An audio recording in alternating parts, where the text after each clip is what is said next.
मनुष्य की सबसे बड़ी ताकत है। चाणक्य ने कहा है, नास्ति मेघ समम तोयम, नास्ति चा आत्म समम बलम, नास्ति चच्छ समम तेजो, नास्ति चा अन्न समम प्रिय। मेघ के जल के समान कोई जल नहीं है, आँख के प्रकाश के समान कोई प्रकाश नहीं है, अन्न के समान कोई प्रिय पदार्थ नहीं है, और आत्म बल के समान कोई बल नहीं है। आत्म बल बढ़ाने वाले शब्द बोला करो। हर घर में एक व्यक्ति मास्टर माइंड होता है, चाहे स्त्री हो, चाहे पुरुष हो, चाहे सासू हो, चाहे पति हो, चाहे पत्नी हो, चाहे बेटा हो, सभी सदस्यों के बीच में एक मास्टर माइंड होता है। और जिस घर में कोई मास्टर माइंड नहीं है, मास्टर पीस नहीं है, उस घर का विकास नहीं हो सकता है, उन्नति नहीं हो सकती। मास्टर माइंड का डिसीजन कम मेहनत में ज़्यादा सफलता लाता है। और जिंदगी में सबसे बड़ा खेल है तो डिसीजन का खेल है। डिसीजन जिसको हम साधारण भाषा में निशाना कह सकते हैं। अगर निशाना सही है तो एक कारतूस चलाना भी काफ़ी है, और निशाना सही नहीं है तो 1000 फायर कर दो, सब बेकार है। अर्जुन के रथ पर बैठे हुए कृष्ण रथ को हाँक रहे हैं। दुनिया समझती है अर्जुन का रथ कृष्ण ने हाँका था, लेकिन मैं आज आपको समझा देना चाहता हूं, कृष्ण ने केवल रथ ही नहीं हाँका था, कृष्ण ने अर्जुन से कहा था, अर्जुन मैं रथ तो हाँकता हूं, ये दुनिया जान जाएगी, लेकिन जिधर रथ घुमा दूं तुम उधर ही बाण छोड़ना। निशाना तू नहीं लगाएगा, तेरा निशाना मैं लगाऊंगा, तो केवल बाण छोड़ते रहना। तुझे उठने की जरूरत नहीं, हिलने की जरूरत नहीं, इधर उधर घूमने की जरूरत नहीं। तू एक जगह बैठा रहे, एक जगह खड़ा रहे, और एक ही जगह से बाण छोड़ता रहे। निशाना मैं लगाऊंगा, बाण तू छोड़ेगा, और सफलता तुझे मिलेगी, और नाम तेरा होगा, सहारा मेरा होगा। तुम्हें भी जिंदगी के महाभारत में कोई कृष्ण जैसा सद्गुरु सारथी मिल जाए, जो तुम्हारे जीवन रूपी रथ को, इंद्रियों के घोड़ों की लगाम को पकड़कर संयम नियम की लगाम साध ले, ज्ञान के चाबुक से तुम्हारे इंद्रियों के घोड़ों को कंट्रोल करे। जो कौरव दल सामने दुर्गुणों का दल है, अभिमान ही दुर्योधन है, अज्ञान ही धृतराष्ट्र है। अज्ञानता का मतलब होता है अंधकार, और अज्ञान का मतलब है अंधा हो जाना। अंधा है धृतराष्ट्र, यानी धृतराष्ट्र कौन है? अज्ञान ही धृतराष्ट्र है। अज्ञानता से ही ये अहंकार पैदा होता है। अहंकार धन से नहीं पैदा होता है। अभी हमारे बीच में गाडरवाड़ा से कुछ हमारे परम भक्त आए, मेरा उनका खास परिचय हो गया, क्योंकि बहुत मिलन हुआ। तो वो एक बहुत अच्छी बात बता रहे थे। भक्तगण कह रहे थे, ये जो श्री रमेश चौधरी जी हैं, हमेशा सबको हाथ जोड़कर खड़े हो जाते हैं। हाथ जोड़कर खड़े हो। लोग माँ बाप को हाथ नहीं जोड़ना चाहते हैं, हद हो गई। और वो आदमी धनवान बहुत है, 250-300 गाड़ियां हैं उनके पास में, न जाने कितने ठेके हैं उनके पास में, न जाने कितनी सड़कें बना रहे हैं, अरबपति हैं, और हाथ जोड़कर खड़े हो जाते हैं। धनवान होने से अभिमान नहीं होता है, अज्ञान से अभिमान का जन्म होता है। चिंता भी मत किया करो, क्योंकि जितना तुम्हारे कर्म और किस्मत में है वो मिलेगा ही। जो कर्म से बाहर है वो आपका जाएगा ही। सब कुछ तुम्हारे हाथ में नहीं है, इसलिए चिंता की बात ही नहीं है। जितना तुम्हारे हाथ में है उसको प्रयास करो, कंट्रोल करो। जो तुम्हारे कंट्रोल से बाहर है उसमें संतोष करो। खेत में बीज बोना, फसल को पानी पिलाना, खाद डालना तुम्हारे हाथ में है, इतना करो। लेकिन ओले गिर जाएं वो तुम्हारे हाथ में रोकने की व्यवस्था नहीं है, इसलिए उसमें संतोष करो। मकान बनाना तुम्हारे हाथ में है, लेकिन भूकंप आ जाए उसको रोकना तुम्हारे हाथ में नहीं है। तो भूकंप आ जाए, मकान गिर जाए तो संतोष करो, और भूकंप ना आए, मकान बन जाए, उसमें आराम से रहो तो खुश रहो कि चलो अच्छा है, अभी गिरा नहीं, यही बहुत है। कितने देशों में लाखों मकान गिर गए भूकंप में। सबसे कम भूकंप मध्य प्रदेश में आता है। तुम बहुत अच्छी जगह हो, बीच में हो ना, बीच कम हिलता है, ये मध्य प्रदेश है, साइड में हिल जाता है।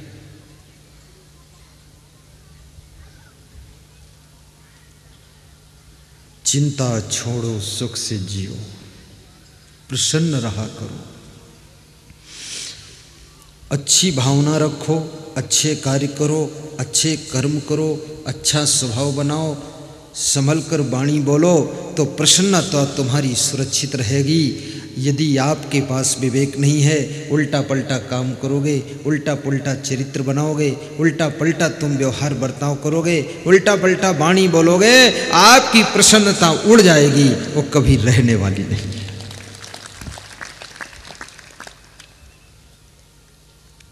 एक छोटा सा बच्चा चिंतित बैठा था, तो मैंने उससे पूछा, तू क्यों मुंह ऐंठ रहा, क्या हुआ तेरे को? उसने कहा, पापा की जेब से 100 रुपया चुराया हूं तो मम्मी ने मारा है। अब देखो 100 रुपया चुराया, तो हमने कहा मारा है तो फाइनल हो गया, अब तो खुश हो जा। बोले खुश इसलिए नहीं हो रहा हूँ क्योंकि मम्मी के चुराया हूँ, अभी जानती नहीं, वो जान जाएगी, वो फिर और मारेगी। अरे चोर कहीं का चोर, मम्मी पापा के ही पैसा चुराते हो, घर ही में लागे चोर। मत चुराना कभी। और चोरी वही करता है जिसकी कोई गलत आदत होती है, जरूरत नहीं चोरी की। कुछ ऐसी तुम्हारी जरूरतें हैं जो चुपके से तुमको पूरा करना पड़ता है, और वो पूरा करने के लिए खुले पैसे तुमको मिल नहीं पाते हैं, तो पैसे चुरा करके उस आदत को तुम पूरा करते हो। याद रखना, एक तो वो आदत गलत, फिर चोरी करना गलत, या फिर ये कितना पाप, इसलिए कभी मत करो। आप तो निश्चिंत रहो, आप नहीं मिलेगा संताप। गुरुदेव का करो जाप।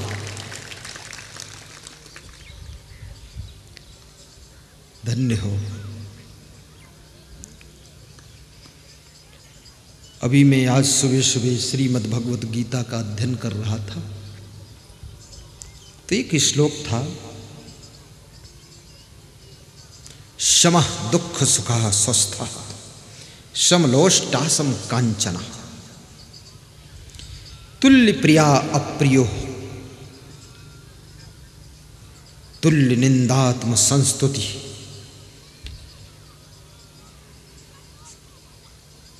क्या अर्थ है इसका बता दूं? बहुत अच्छा है।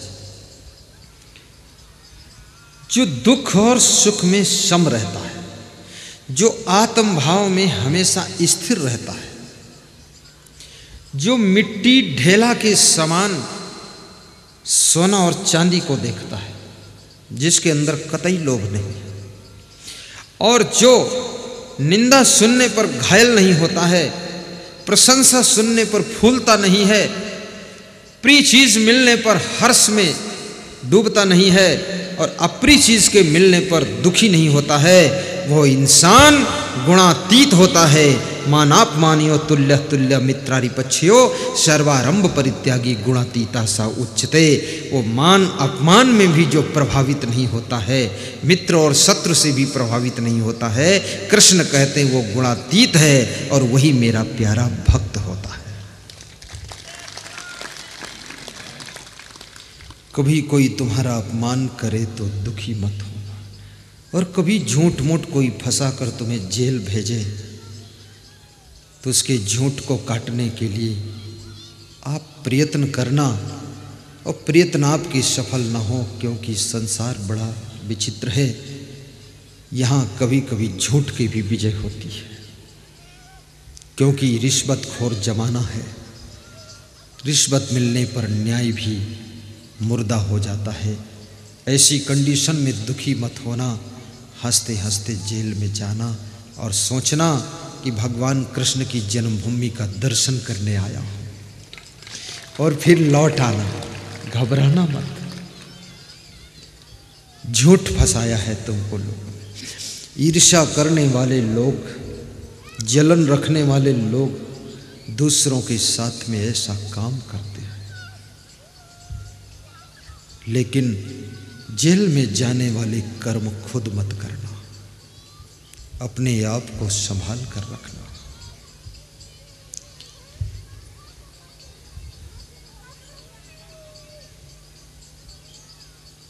तो मैं आपको बता रहा था, जिंदगी एक महाभारत है। तुम अर्जुन हो, सद्गुरु कृष्ण है, अज्ञान ही धृतराष्ट्र है, अहंकार ही दुर्योधन है, भक्ति ही अर्जुन का रूप है, सद्गुरु ही कृष्ण है, इंद्रियां ही घोड़े हैं, संयम नियम की लगाम है, ज्ञान का चाबुक है। कोई सद्गुरु तुम्हारे जिंदगी के रथ को जब हाँकता है तो जिंदगी के महाभारत में, संसार के महाभारत में जो कौरव दल, दुर्गुणों का दल खड़ा है, उनसे तुम्हारी विजय होती है।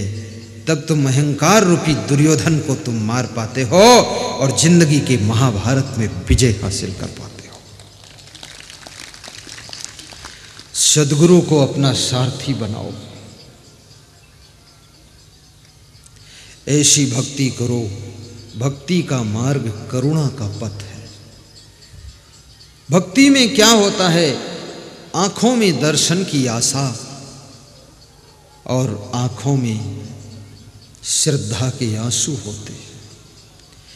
भक्ति रोना सिखाती है, भक्ति कोमलता सिखाती है, भक्ति आंसुओं का पथ है, भक्ति क्रोध का मार्ग नहीं है।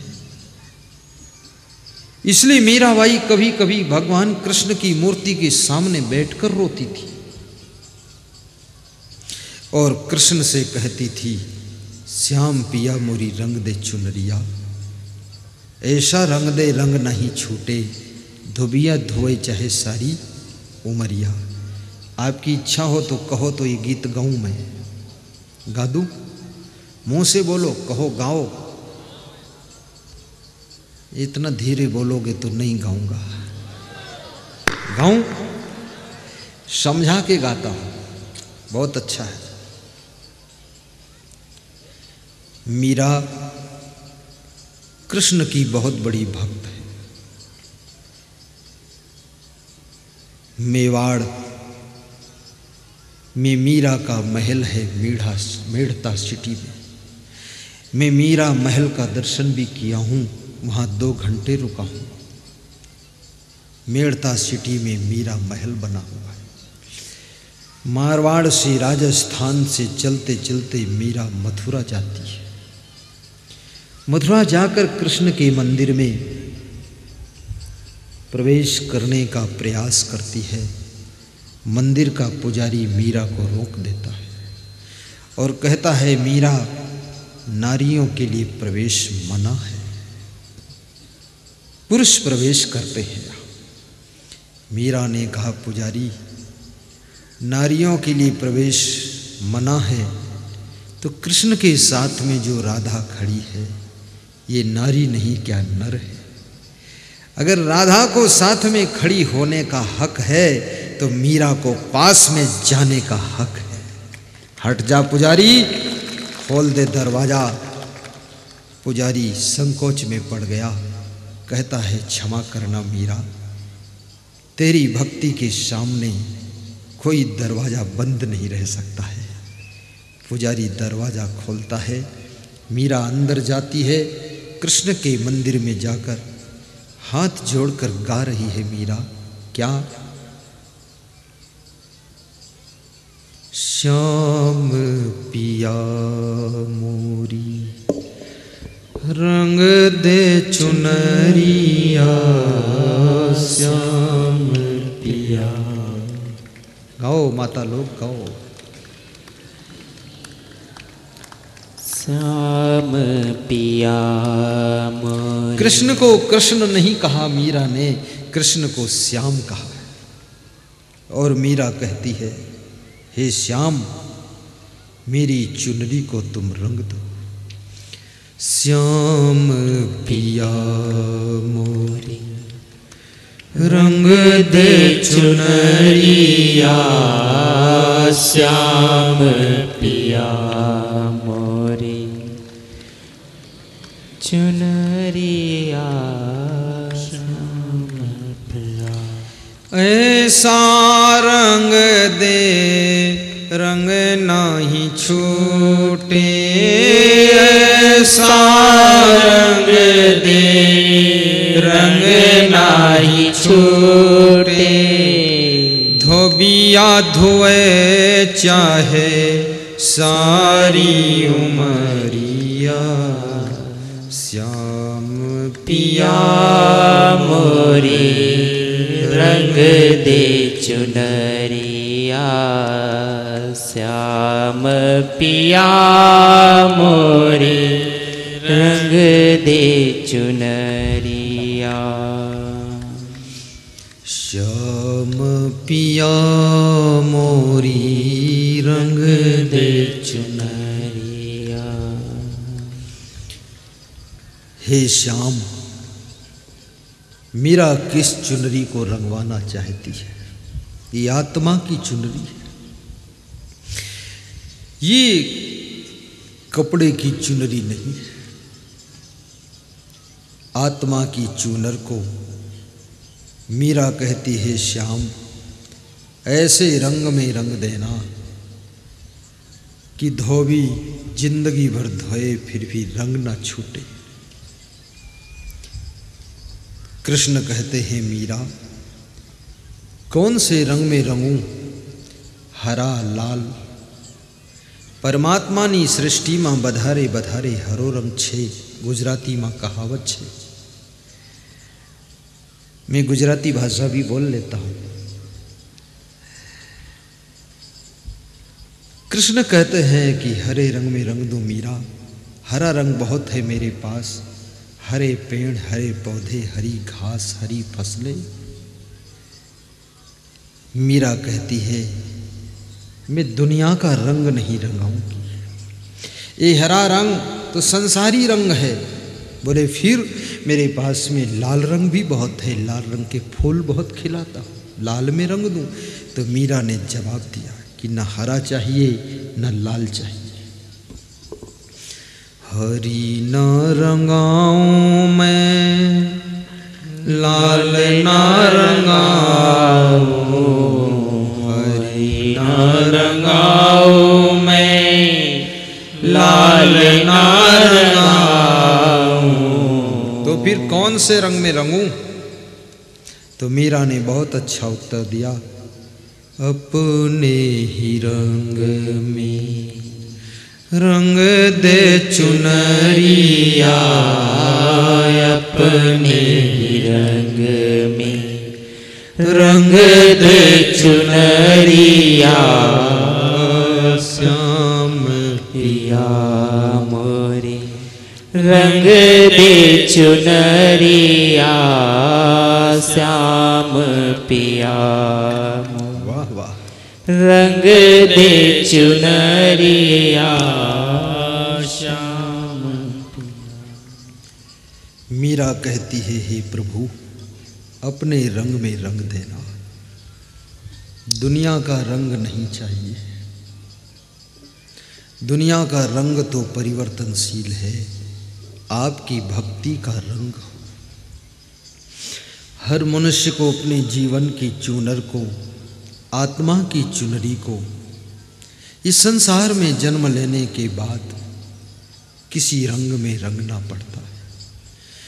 कोई अपने जिंदगी की चुनर को शराब के रंग में रंग देता है, कोई जुआ के रंग में, कोई काम क्रोध लोभ मोह के रंग में रंगता है। कोई बिरले है जो मीरा और शिवरी की तरह, ध्रुव और प्रहलाद की तरह, विभीषण की तरह भक्ति के रंग में अपने आप को रंग लेता है। भक्ति का रंग मुक्ति का ढंग है। गौ भक्ति, मातृभक्ति, पितृभक्ति, देशभक्ति, गुरु भक्ति, भक्ति के अस्तित्व व्यक्तित्व को समझना। भक्ति का इतना ही अर्थ नहीं कि आंख मूंद कर तुम बैठ जाओ। 3 चीजों से भक्ति का निर्माण हुआ है: प्रेम, सेवा और समर्पण। जिनकी तुम भक्ति करते हो उनसे प्रेम भी हो, उनकी सेवा करने के लिए तन मन धन आपका समर्पित भी हो। प्रेम, सेवा और समर्पण जब तीनों का संगम होता है तो भक्ति का जन्म हो जाता है। तीनों में से एक भी कम है तो समझ लेना आपकी भक्ति आधी अधूरी है। इष्ट देव से प्रेम भी करो, फिर सेवा भी करो, और सेवा के लिए समर्पण भी करो। और समर्पण, परसों मेरे पास में एक कोई भक्त आया था, उसने जर्दा की पुड़िया निकाल कर दान दिया, बोला समर्पण हो गया। अब अवगुण आपको सब समर्पित है। जब तक तुम अवगुण समर्पित नहीं करो, धन दान देना आसान है, कपड़ा दान देना आसान है, जमीन दान देना आसान है, सामान दान देना आसान है, गाड़ी भी दान करना आसान है, लेकिन अपना दुर्गुण दान करना बहुत कठिन है। दुर्गुण का दान सबसे बड़ा दान होता है और उसके बाद ही आत्मा का कल्याण होता है। इसलिए दुर्गुण भी दान करो। आज जितने श्रोता बैठे हैं, मैं निवेदन करूंगा, एक एक दुर्गुण दान करने का मन ही मन संकल्प ले लो। तुम्हारे पास दुर्गुणों का लंबा चौड़ा स्टॉक है, 1-2 दान भी कर दोगे तो भी कमी नहीं होगी, बहुत है। अवगुण मुझ में 1000 है, तू सद्गुण की खान, शरण आए की लाज रखो, हे सद्गुरु भगवान, हे सद्गुरु भगवान। यदि तुम्हें बहुत क्रोध आता है तो आज क्रोध की आदत को दान कर देना। अंदर में बहुत लोभ है, लोभ को दान करना। शराब पीते हो, शराब की आदत को दान करना। माताओं बहनों से कहूँगा, आपके मुंह में कभी जर्दा सुपारी ना आए। जब हंसो तो तुम्हारे दांत मोती जैसे चमकने चाहिए। जब मुस्कुराओ तो दांत दूध जैसे दिखने चाहिए। कितने लोग हंसते हैं और मुस्कुराते हैं तो उनके दांत भैंस के गोबर जैसे चमकते हैं। ये क्या कर रहे हो? इतने सुंदर दांत, क्या कचड़ा उस पे लगा रखा है। और कभी कभी शीशा में भी देखो ना, मुस्कुरा के आप। मैं आपको अपना स्वभाव सुधारने के लिए एक बड़ा सरल फार्मूला बता देता हूँ। आपके घर में बड़े बड़े शीशा है ना, कांच दर्पण, उसके सामने खड़े हो जाओ, थोड़ा मुस्कुराओ, फिर देखो अपना फोटो, थोड़ा हंसो, फिर देखो, फिर ठहाका मारो, फिर देखो, फिर गदगद हो जाओ तब देखो, प्रसन्न हो जाओ तब देखो, फिर थोड़ा गुस्सा करो तब देखो, थोड़ा ज़्यादा क्रोध करो तब देखो, बिल्कुल क्रोध में उबल जाओ तब देखो, और फिर उसमें से सभी पोज याद रखो, फिर पसंद करो, सिलेक्ट करो, तो तुमको लगेगा खुश रहने वाला पोज, मुस्कुराने वाला पोज सबसे अच्छा है और इसी को रोज रखना चाहिए। इसलिए जब तुम फोटो खिंचाते हो तो जानबूझ के थोड़ा मुस्कुरा देते हो, और नहीं मुस्कुराते हो तो फोटो खींचने वाला कहता है सर थोड़ा मुस्कुराना, और जब मुस्कुराते हो फिर उस फोटो को बनकर आता देखते हो तो फिर खुश हो जाते हो कि हम कितने अच्छे लग रहे हैं। फोटो में मुस्कुराते हो, फोटो को देखते हो तो भी खुश हो जाते हो।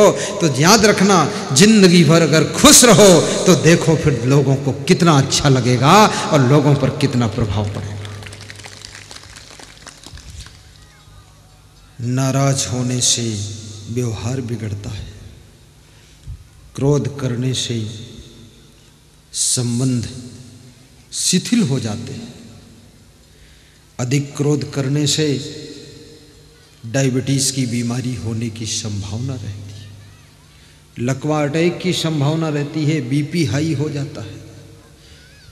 ज़्यादा नमक भी मत खाना अन्यथा बीपी हाई होगा, बहुत कम भी मत खाना अन्यथा बीपी लो हो जाएगा। ज़्यादा शक्कर मत खाना अन्यथा शुगर हो जाएगी, बिल्कुल शक्कर मत छोड़ना अन्यथा सिर में चक्कर आएगा।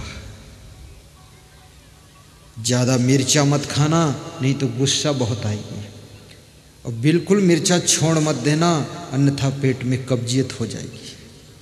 मिर्चा पेट को साफ भी करता है लेकिन ज़्यादा खाओगे तो गड़बड़ भी करता है। और दूध 1 गिलास रोज पी लेना, 2 गिलास मत पीना। कितने लोग आधी बाल्टी दूध पीते हैं। मैंने कहा कमाल कर दिया है, 1 गिलास दूध अमृत है। ज़्यादा पियोगे पेट खराब कर देगा, डाइजेशन बिगाड़ देगा। पानी खूब पिया करो, तुलसी की पत्ती 2-3 रोज खाया करो, 2-3 लौंग चबा कर खा लिया करो। खीर में जो चिरौंजी पड़ती है उसको महीने में 10-5 बार खा लिया करो। मेथी सब्जी में डालकर खा लिया करो, शुगर नहीं होगी। चना चबा लिया करो, शुगर नहीं होगी। और जोर से ठहाका मार कर हंस लिया करो तो कोई बीमारी नहीं होगी, बीमारी नहीं होगी। अमेरिका के एक सज्जन से मेरी बात हुई तो मैंने कुछ बात में फ़ोन में मोबाइल में मज़ेदार बात कहा तो पति पत्नी दोनों स्पीकर खोलकर सुन रहे थे। तो बहुत ठहाका मार कर 10 मिनट हंसते रहे। मैं तो हंसता ही, मेरे तो हंसने में मज़ा आता। मैं भी हंसा। तो बात को हंसने के बाद जब बंद हुई हंसना तो बोले 15 साल बाद हंसा हूँ, बहुत टेंशन में रहता था। टेंशन में रहने से कोई समस्या का समाधान होने वाला नहीं है। टेंशन में रहने से शरीर में बीमारी की समस्या बढ़ने वाली है। इसलिए टेंशन में मत रहो, चिंता मुक्त होकर कार्य किया करो। तो मीरा गा रही है, कृष्ण से कह रही है कि हरि न रंगाऊं मैं, लाल न रंगाऊं, हरि न रंगाऊं मैं, लाल न रंगाऊं, अपने ही रंग में रंग दे चुनरिया, अपने ही रंग में रंग दे चुनरिया। श्याम पिया मोरी रंग दे चुनरिया, श्याम पिया मोरी रंग दे चुनरिया, श्याम पिया मोरी रंग दे चुनरिया। बिना मीरा कहती है, हे कृष्ण, लाल और हरा रंग ये संसारी रंग है। मुझे संसारी रंग नहीं चाहिए, मुझे तो भक्ति का रंग चाहिए, आपका रंग चाहिए। कृष्ण ने कहा, मीरा मैं बहुत व्यस्त हूँ, मैंने यदि तेरे को मना कर दिया कि मेरे पास टाइम नहीं है, वापस जाओ, तो मीरा तुम क्या करोगी? तो मीरा ने बहुत निष्ठा का